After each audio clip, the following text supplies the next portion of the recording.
ഹരേ കൃഷ്ണ. ക്ഷേത്രങ്ങളിൽ അഭിഷേകങ്ങൾ വഴിപാടായിട്ട് നടത്തുന്ന ആളുകളുണ്ട്. അപ്പോൾ അതിൻ്റെ ഫലസിദ്ധി എന്താണെന്ന് നമുക്ക് നോക്കി വരാം. പാലഭിഷേകം നടത്തുകയാണെങ്കിൽ മനഃശാന്തിയാണ് ഫലം. അത് ചന്ദനാഭിഷേകത്തിലാണെങ്കിൽ ധനവർദ്ധനവുണ്ടാവും. ഇനി ദീർഘായുസിന് വേണ്ടിയിട്ടാണെങ്കിൽ പഞ്ചാമൃതാഭിഷേകം നടത്തുന്നത് വളരെ നല്ലതാണ്.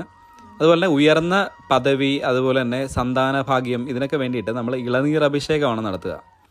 ഭസ്മാഭിഷേകം നടത്തുകയാണെങ്കിൽ ത്രിവിധ ലോകങ്ങളിൽ നിന്നുള്ള ജ്ഞാനവും അതുപോലെ തന്നെ നന്മയും ഒക്കെ നമുക്ക് വന്നു ചേരും. പിന്നെ പഞ്ചഗവ്യ അഭിഷേകമുണ്ട്. പാപമോചനത്തിൽ നിന്നാണ്, സകലവിധ പാപങ്ങളിൽ നിന്നുള്ള മോചനത്തിനാണ് നമ്മൾ പഞ്ചഗവ്യ അഭിഷേകം നടത്തുക. തീർത്ഥാഭിഷേകം നടത്തി കഴിഞ്ഞാൽ മനഃശുദ്ധി ഉണ്ടാവും. അതുപോലെ തന്നെ സ്വരമാധുരിക്ക് വേണ്ടിയിട്ട് നമുക്ക് തേനഭിഷേകം നടത്താം.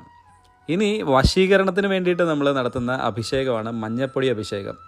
ശത്രുവിന്മേൽ നമുക്ക് വിജയമുണ്ടാകാൻ വേണ്ടിയിട്ട് ശർക്കര അഭിഷേകം നടത്താൻ പറ്റും. ഭയമോചനത്തിനായിട്ട് കർപ്പൂര